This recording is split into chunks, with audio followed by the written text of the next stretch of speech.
잘 받으셨습니까? 네.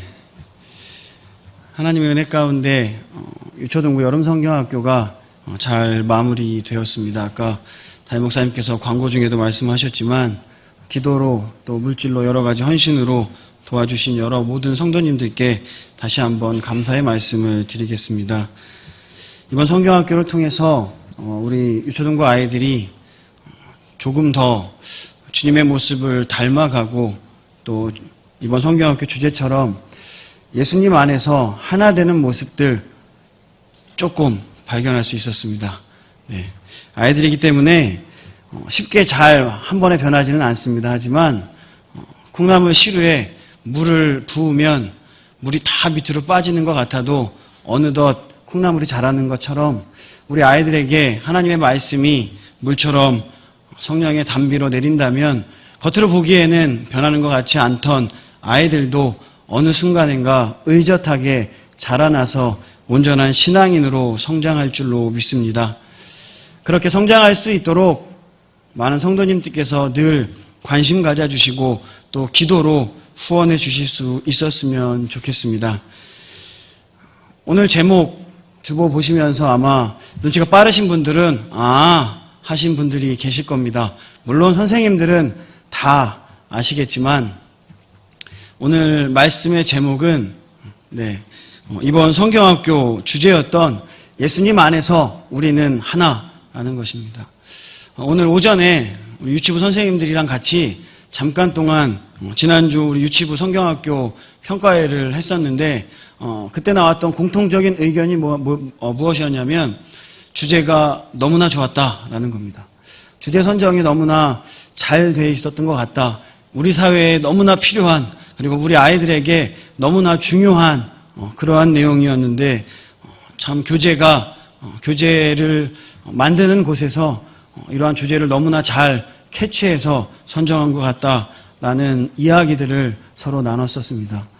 비단 우리 아이들에게 뿐만이 아니라 어찌 보면 우리들에게 더 시급하고 또 우리에게 가장 필요한 그리고 우리가 변화되면 자연스럽게 아이들도 변화될 수 있는 그러한 문제이기 때문에 우리들도 함께 오늘의 말씀, 오늘의 주제를 가지고 같이 한번 이야기를 그리고 은혜를 받는 시간을 가지려고 합니다. 화면 하나만, 사진 하나만 띄워주시겠어요? 네. 다음 장. 네. 이 사진 아마 한 번쯤은 텔레비전에서 보셨던 동물일 것입니다. 이 동물의 이름이 뭐냐면 미어캣이라는 겁니다. 네. 한 번쯤 보셨던 동물인가요? 네, 친숙한 동물이죠. 네, 됐습니다. 이제 저를 잡아주십시오. 네. 이 미어캣은 어디 사냐면 저기 남아메리카 칼리아리 사막이라고 하는 저 아래쪽 지역에 사는 그런 사막 지역에 사는 동물입니다. 얘네들은 몸 길이가 기껏해야 한 30cm 정도밖에는 되지 않는 작은 동물들입니다. 그런데 이 동물들은 한 10마리에서 적게는 10마리에서 많게는 한 30마리 정도까지 같이 무리 생활을 하고 있는데 이 동물의 가장 큰 특징이 무엇이냐라고 이야기하면 너무나 단합된 생활을 한다는 겁니다. 이 30명이서 30마리의 동물들이 일사불란하게 자기의 맡은 일들에 대해서 굉장히 최선을 다해서 일을 하고 함께 공동생활을 합니다. 예를 들면 얘네들이 먹이를 먹을 때 그런 어떤 광활한 그러한 대지에서 땅을 파가지고 그 안에 있는 전갈이라든지 아니면 작은 뱀이라든지 이런 것들을 잡아먹어야 되는데 그러다 보니까 개활지에 있다 보니까 쉽게 먹이사슬에 의해서 솔개나 혹은 독수리나 이러한 포식자들의 위험에 쉽게 노출이 됩니다. 그래서 항상 작업을 할 때에는 한 마리를 보초를 세웁니다. 그러면 이 보초를 쓰는 미어캣은 아무것도 하지 않고 먹지도 않고 또 딴짓도 안 하고 똑바로 서서 사주를 경계를 합니다. 그러다가 혹시라도 위험 상황이 발생을 하면 소리를 내서 모든 미어캣들에게 알리고 그래서 모두 다 같이 도망갈 수 있게 모두 다 살 수 있게 그렇게 합니다. 뿐만 아니라 이거는 너무나 우리가 잘 알고 있는 이야기이고 뿐만 아니라 저도 이번에 새롭게 알게 된 사실인데 이 미어캣 중에서 한 마리가 혹 병이 들거나 상처를 입으면 전담으로 한 마리가 같이 붙어서 그 미어캣이 낫거나 혹은 죽을 때까지 같이 먹고 그리고 함께 있어준다고 합니다. 그리고 새끼를 낳으면 누구 새끼가 됐건 다 한 군데 모여서 한 마리가 대표로 공동 육아를 한다고 합니다. 그래서 육아를 하는 미어캣이 있고 그 다음에 경계를 하는 미어캣이 있고 그 다음에 환자를 돌보는 미어캣이 있고 일하지 않아도 각자 자기가 맡은 분야에 있어서 분야에서 가만히 있으면 열심히 일한 다른 미어캣들이 먹이를 가져다 준다고 합니다. 하나의 무리 10마리에서 30마리라고 하는 이 무리가 정말로 한 마리처럼 한 공동체처럼 그렇게 일사불란하게 움직이는 그러한 무리가 바로 미어캣 무리라고 합니다. 이와는 반대되는 동물이 하나 있습니다. 쥐인데요. 영어로 렛 레이스라는 신조어가 있다고 합니다. 우리말로 굳이 표현을 하자면 쥐경주라고 이야기할 수 있는데 이게 무엇이냐면 실제로 쥐가 경주를 하는 것이 아니라 쥐들에게 먹이를 갖다 주면 주변에 무엇이 있든지 혹은 다른 동료가 어떻게 있든지 상관하지 않고 앞으로 전진해서 오직 먹이만 바라보고 달려나가는 그러한 쥐의 습성을 따서 렛 레이스라고 이야기를 한다고 합니다. 오늘날의 사회를 표현하는 그러한 영어 단어로 영어 수거로 새롭게 등장한 말입니다. 오늘날의 사회, 오늘날 우리 사람들이 살아가는 이 세상의 삶의 모습들을 바라보면 미어캣과 같은 모습, 우리들의 머릿속에는 우리들도 그렇게 살고 있어, 우리들도 그렇게 공동체를 아끼고 공동체와 함께 살고 있어 라고 이야기하지만 생각하지만 실제 우리의 모습은 쥐와 흡사한 렛 레이스와 같은 그러한 모습을 가지고 있다는 겁니다. 남들을 밟아야만 올라설 수 있고 남들보다 앞서야만 먹이를 먹을 수 있고 남들을 이겨야만 내가 살아남을 수 있다라고 생각합니다. 비단 어른들의 생각뿐만이 아닙니다. 어른들이 그렇게 생각하고 아이들에게 그렇게 가르치기 때문에 아이들이 함께 하는 것을 배우기보다는 같이 하는 것을 좋은 것으로 느끼기보다는 남을 이겨야 하고 남들과의 경쟁에서 살아남아야 하고 그래야만 내가 훌륭한 사람이 되고 좋은 대학에 갈 수 있다라고 부모님들에게 꾸준히 들어왔기 때문에 그러한 아이들로 성장한다는 겁니다. 여러분들은 어떻습니까? 지금 당장 내가 못 먹더라도 내 주위에 어려운 분들이 있으면 먼저 돌아보고 그들을 챙기는 공동체적인 모습을 가지고 있습니까? 아니면 남들이야 어떻게 되건 내 자신이 혹은 내 가족이 먹는 것이 입는 것이 더 중요하다고 느끼고 계십니까? 아마 내 마음 가운데 들려오는 소리 속에는 아마 나는 그래도 다른 사람들보다는 나누기를 좋아하고 어려운 사람을 도와주려고 노력하고 있어 라고 이야기하는 그러한 목소리들이 내 마음 가운데에서 들리지 않을까 생각이 됩니다. 그런데 한번 생각해 보십시오.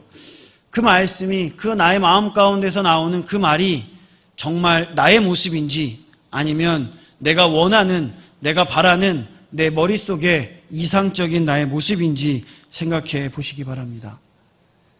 오늘날의 사회를 단적으로 표현하는 말은 바로 이기주의라는 말일 겁니다. 개인주의, 이기주의.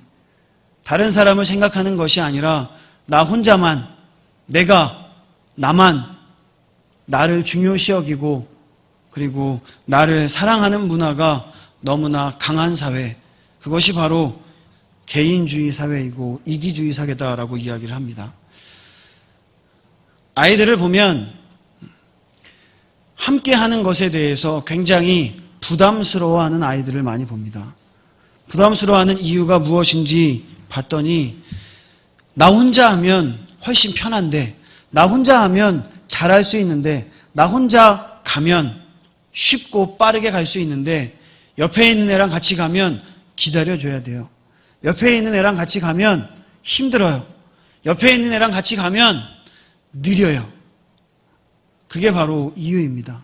먼저 가야 하고 빨리 가야 하고 앞서가야 하는 것, 그것이 바로 아이들의 생각이고 그러한 아이들의 생각을 부추긴 것이 바로 우리들입니다. 하나님은 세상을 창조하시고 나서 아담을 창조하시고 혼자 독처하는 것, 그리고 혼자 홀로 있는 것이 보기에 좋지 않았다라고 이야기하고 있습니다. 영어 성경에 보면 not good이라고 표현을 합니다. 좋지 않았다. 나 혼자인 문화, 나뿐인 문화, 이것은 나쁜 문화라고 이야기할 수 있습니다. 나 혼자인 문화, 이것은 not good인 문화입니다. 좋지 않은 문화입니다. 그리고 우리 아이들에게 주어서는 안 될 그러한 문화입니다. 뿐만 아니라 우리가 가져서도 안 될 문화입니다. 요즘에 편의점의 매출 1위가 혹시 뭔지 아십니까? 편의점에서 제일 잘 팔리는 것, 그거는 바로 도시락이라고 합니다. 도시락. 어느 순간부턴가 함께 밥을 먹고 함께 이야기하고 함께 나누는 것, 그것보다는 바쁜 세상에서 혼자 빨리 도시락 먹고 일하고 혼자 빨리 무엇인가를 하고 혼자 빨리 하려고 하다 보니까 밥 먹는 시간, 그 시간에 누군가와 함께 앉아서 잡담하고 시간을 보내는 것이 아까워서 편의점에 가서 간단한 도시락 하나 가지고 먹고 그리고 자기 일들을 한답니다. 아마 텔레비전에서 흔하게 혼밥, 혼술이란 말을 들어보셨을 겁니다. 혼밥이란 말 혹시 무슨 뜻인지 아십니까? 네, 혼자 밥 먹는 것. 혼술, 그러면 혼자 술 마시는 것. 옛날에는 절대 혼자 할 수 없을 것 같던 그러한 대표적인 그러한 문화가 바로 밥 먹는 것과 술 마시는 것, 그리고 영화 보러 가는 것, 이런 것들이었는데 이제는 그러한 것조차 다른 사람들과 같이 가는 것이 부담스러운 그러한 사회가 바로 오늘날의 사회가 되었습니다. 혼자 밥 먹고 그리고 혼자 영화 보고 혼자 모든 것이 가능한 사회, 그리고 마치 그것이 편하고 그것이 나의 삶 속에 이익을 주는 것 같은 그러한 사회, 그러한 사회가 바로 오늘날의 사회입니다. 비단 사회의 모습뿐만은 아닙니다. 오늘날 교회에서도 이러한 문화들이 너무나 팽배해져 있습니다. 혹시 프라이버시라는 말 들어보셨습니까? 신앙생활에 대해서 상담을 하고 신앙생활에 대해서 이야기를 나누면서 혹시 이번 주에 왜 교회 못 오셨습니까? 혹 큐티 생활은, 기도 생활은 제대로 하고 계십니까? 신앙생활에 대해서 같이 잠깐 이야기했으면 좋겠습니다. 이야기하면 제 개인적인 일이어서요, 개인적인 사정이어서요, 개인적인 그러한 일이기 때문에 목사님께는, 다른 사람에게는 밝히지 않았으면 좋겠습니다. 굉장히 프라이버시라는 말, 좋은 말이고 또 존중되어야 할 말이지만 신앙생활에 있어서, 우리의 삶 속에 있어서 그것이 그렇게 결코 올바른 그러한 모습은 아니라는 겁니다. 하나님이 보시기에, 하나님이 이 세상을 창조하시고 아담이 혼자 있는 모습이 좋지 않았다라고 말씀하시면서 하와를 만드시고 아담과 하와 돕는 배필로서 하와를 만드신 후에 그제서야 두 사람의 모습을 보면서 심히 좋았다라고 이야기하셨습니다. 예수님께서는 제자들을 세상 가운데 보내시면서 둘씩 짝지어서 보내셨습니다. 성경에 보면 어디에도 혼자 너희들이 행하라 라고 이야기하지 않고 늘 주변에 돕는 사람들을 함께 붙여주셨습니다. 동력자를 만들어 주셨고 그래서 함께 일할 수 있게 하셨습니다. 성경의 문화, 성경의 가르침은 절대 혼자 하지 말라고, 혼자인 것은 좋은 것이 아니라고 가르칩니다. 그런데 우리는 자꾸 혼자 하려고 합니다. 신앙생활도 혼자 하려고 합니다. 누군가가 내 신앙생활에 끼어드는 것에 대해서 별로 달가워하지 않습니다. 누군가가 내 신앙에 대한 조언을 하려고 하면 그것에 대해서 귀담아 들으려고 하지 않습니다.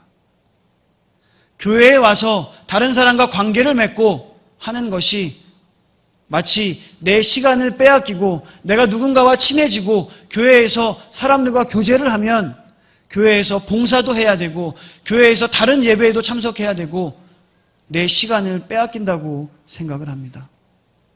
그러다 보니까 11시 예배가 되면 11시 땡 치면 예배 시간 다 돼서 교회에 왔다가 예배가 끝날 시간이 되면 누가 혹 나를 잡을까 봐 끝나자마자 바로 나아가는 그러한 신앙인들도 있습니다. 혹시라도 잠깐 이야기하려고 부르면 제가 오늘은 바빠서요. 다음에 이야기하겠습니다. 끊어버리고 가는 성도님들도 있습니다. 나 혼자도 충분히 신앙생활할 수 있지. 어차피 신앙생활은 하나님과 나 사이의 것이니까 다른 사람이 끼어들지 않아도 내 신앙생활쯤은 내가 알아서 할 수 있어. 물론 신앙의 경력이 많고 믿음이 좋기 때문에 아마 다 그렇게 하실 수 있을 것입니다. 그런데 문제는 무엇이냐면 나의 신앙에 어려움이 생기고 시험이 찾아오고 그리고 나의 삶 속에서 넘어짐의 시간, 그러한 시간 속에서도 과연 혼자 있을 수 있냐라는 것입니다.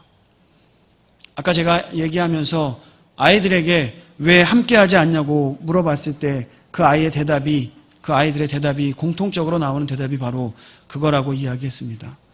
같이 하면 기다려줘야 돼요. 같이 하면 도와줘야 돼요. 같이 하면 힘들어요. 혼자 하는 게 편해요. 거기에서의 전제는 무엇이냐면 내가 누군가의 도움을 받을 일이 없다라는 것이 전제입니다. 나 혼자 가면 남들보다 빠르다라는 것이 전제입니다. 그러나 삶을 살아가다 보면 결코 나 혼자는 일어서지 못할 때가 있습니다. 너무나 일어서고 싶은데 너무나 나아가고 싶은데 도저히 나아갈 수 없고 그리고 앞이 바라보지 않는 그러한 시기가 분명히 온다라는 것입니다. 지금까지 나 혼자 해왔다면 지금까지 나 혼자 잘해서 다른 사람들 돌아보지 않고 다른 사람들 방해받지 않고 나 혼자 신앙생활 했다면 만약 내가 넘어지면 쓰러지면 그때에는 어떻게 하시겠습니까? 유명한 성자였던 썬다싱의 이야기를 우리는 잘 알고 있습니다. 썬다싱이 다른 수도사와 함께 수도원을 향해서 걸어가고 있었습니다. 때는 가장 추운 겨울, 한겨울 눈보라가 치고 있을 때였습니다. 눈보라가 치고 있는 겨울, 그렇게 걸어가다가 발에 걸리는 물체를 하나 보았습니다. 다름 아니라 길거리에서 얼어서 죽기 직전인 사람입니다. 두 사람이 대화를 나눕니다. 어떻게 해야 될까? 이 사람을 데리고 가자. 아니다. 지금 우리 몸도 가누지 못할 정도인데 이 사람까지 데리고 가면 우리도 못 갈 수도 있다. 그러니까 어쩔 수 없이 이 사람은 지금 보니까 이미 가망이 없는 것 같다. 그러니까 그냥 우리끼리 가자. 한참을 대화하던 끝에 썬다싱은 남고 다른 수도사는 먼저 길을 떠났습니다. 힘들게 자기 몸도 못 가눌 그러한 추위 그리고 배고픔 속에서 한 명을 들쳐업고 땀을 뻘뻘 흘리며 그렇게 길을 가고 있었습니다. 그러다가 발밑에 또 하나의 물체가 걸리는 것을 보았습니다. 그 물체는 다름 아닌 먼저 갔던 수도사였습니다. 추위와 배고픔 속에서 결국 얼마 지나지 않아 쓰러질 수밖에 없었고 그래서 결국 그 자리에서 얼어 죽을 수밖에 없었던 겁니다. 혼자 가면 빠른 것 같습니다. 혼자 가면 편할 것 같습니다. 하지만 혼자 가는 것이 결코 편한 것도 결코 빠른 것도 아니라는 사실을 우리는 기억해야 합니다. 분명 어려움에 처해 있을 때, 넘어졌을 때 그때가 분명히 우리에게 올 것이고 그러한 순간에 우리의 손을 잡아줄 누군가가 있다는 것, 그것은 우리에게 너무나 큰 힘이 된다는 것입니다. 전도서 4장 9절부터 12절 말씀을 보면 두 사람이 한 사람보다 나음은 그들이 수고함으로 좋은 상을 얻을 것임이라. 혹시 그들이 넘어지면 하나가 그 동물을 붙들어 일으키려니와 홀로 있어 넘어지고 붙들어 일으킬 자가 없는 자에게는 화가 있으리라.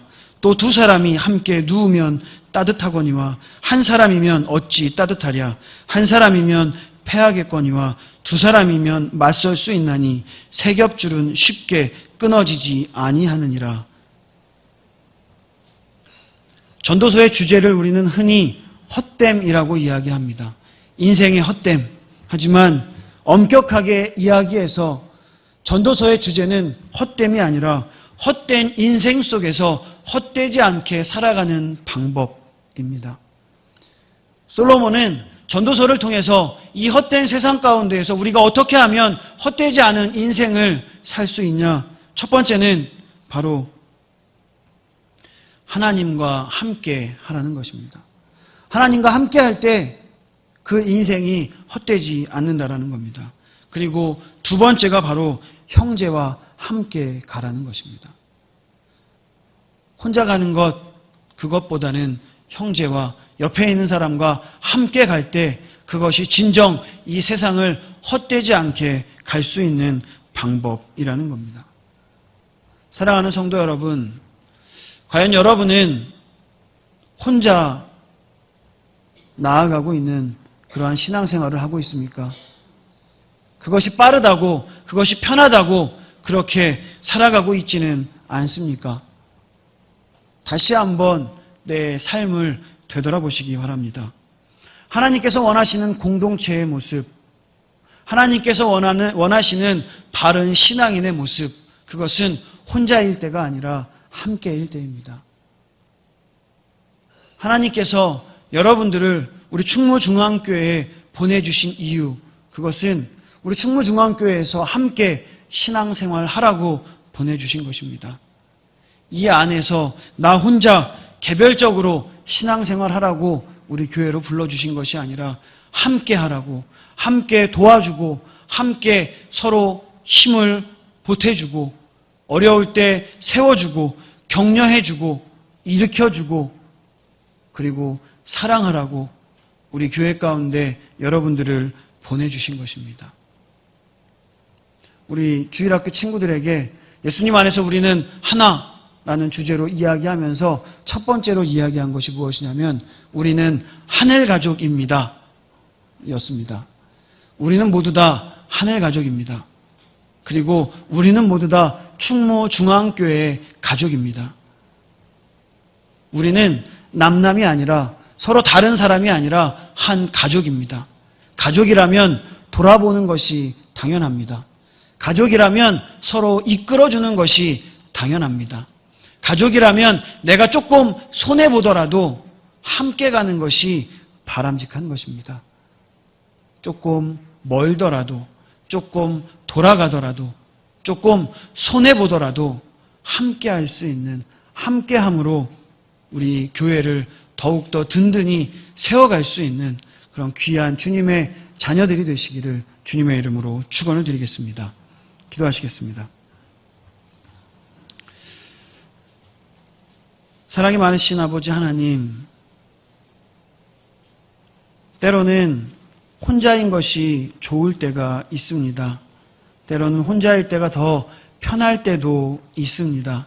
하지만 혼자가 결코 좋은 것이 아니라는 사실을 다시 한번 기억하게 하여 주시옵소서. 주님께서 원하시는 삶, 그것은 함께 더불어 사는 삶인 줄 믿습니다.